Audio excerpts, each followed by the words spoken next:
So I'm going to demonstrate my thought process against someone at the 2177 level. He's playing the Sicilian defense. There's a lot of ways to play against the Sicilian. You can go Smith Mora, but I like to develop my knight to f3 with the whole idea of putting a pawn in the center of the board. He took with the pawn.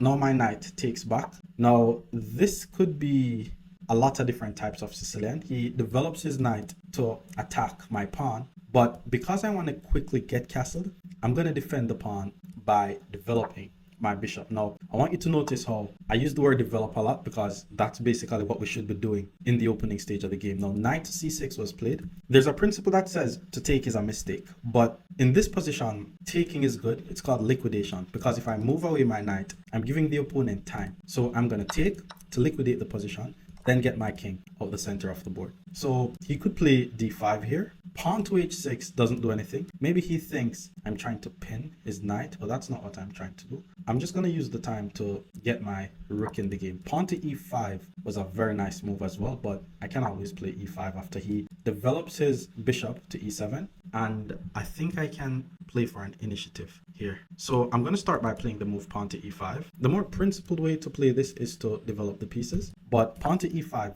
this is basically gaining a tempo. Like, you know, if you can force the opponent to move the same piece more than once, that would be good. For example, I want to play c4, but then the knight goes to b4 and I don't want to move my bishop more than once. So I'm going to play a3 first. So the knight won't be able to go to b4.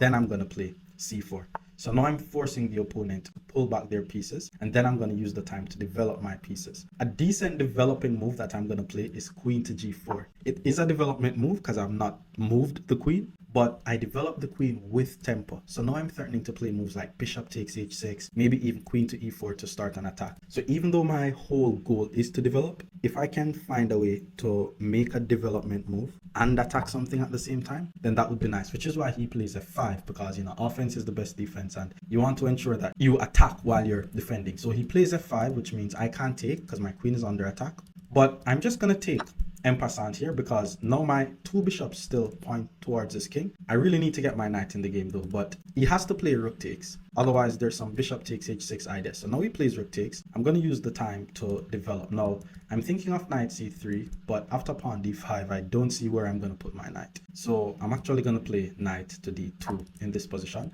I'm still trying to put my knight on e4, but if pawn to d5, at least I can put my knight on f3.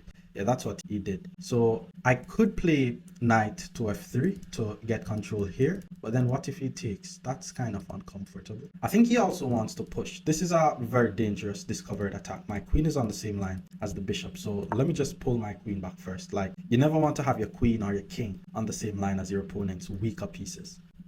Now bishop to d6 was played. Okay, I need to find somewhere safe for my queen. I'm going to go queen to h4.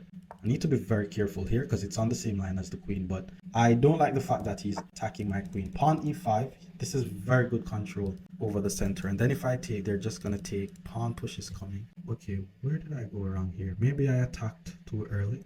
But let's play b4 here. I'm trying to play c5, start some attack of my own because offense is the best defense. He took, and already if I play knight takes, wait, what's wrong with knight takes? Why didn't he play e4? That was weird. Knight takes. Okay, and then if the knight takes, I'm just going to take, and that's check. I need to finish my development. So once I can get this bishop to maybe b2, I should be fine. Get my a-rook in the game. I need to keep up the time though because he's playing very fast. So he pulls the bishop back to e7. I need to be careful because not only his bishop is on the same line as my queen, my bishop on d3 is under attack. And if I play queen f5, there's bishop f5. So I'm thinking queen g3 here. I mean, why can't I just play knight takes e5? Where does he put the rook? Here? Yeah, why can't I just take the pawn? Am I being greedy here? Because the pawn guards the bishop. Yes, he has a discovered attack, but what will he do with it? Okay, let's play the risky line. I'm ahead by a pawn. Only 5 minutes on the clock. I'm trying to get my queen here, by the way, but bishop to f5 is something. Bishop to b2 is gonna be good. I'm now in defensive mode, but I'm ahead by a pawn. Bishop c4 check is definitely an idea. So if I could get a bishop on b2, a bishop on c4, I should be good. But he's gonna play an attacking move, so I have to brace myself for that attacking move. But any attacking move he plays, I'm gonna try to respond with my own attacking move. Right now, I'm basically just looking for any possible move where he could put a piece on my half of the board. Because if the best move on the board is usually on the opponent's half of the board, then you want to assume that the opponent wants to put piece on your half of the board, you know? So I'm always scanning for any piece that is able to cross my half of the board. And once all my pieces cover those squares, that's how I know I'm safe. Bishop to f5 was played, so he just develops the bishop. If I takes, rook takes, my queen is going to be under attack. But if I check, that's a forcing move. If the king goes to h8, I'm thinking of bishop g5 to attack the rook and just trade some pieces. There's also knight here. I think I'm going to check. It's either that or just takes. My queen is under attack. Okay, let's start by giving a check. If the king goes here, maybe I'm still able to go bishop g5, because if the pawn ever takes, my queen gets h8. That's just a nice idea. So anywhere, if the king goes here, bishop g5, the pawn is pinned. If the king goes here, bishop g5, if the pawn takes, he gets mate. If the king goes here, well, I think he just needs to take and block with the bishop. But then I move my queen. The attack just fizzled out. He blocks with the bishop, which means his rook no longer guards this pawn. So what if I just take the pawn, attack the queen, and if he moves his rook anywhere, I'm gonna take his bishop with check. Oh, okay, this is a bit risky.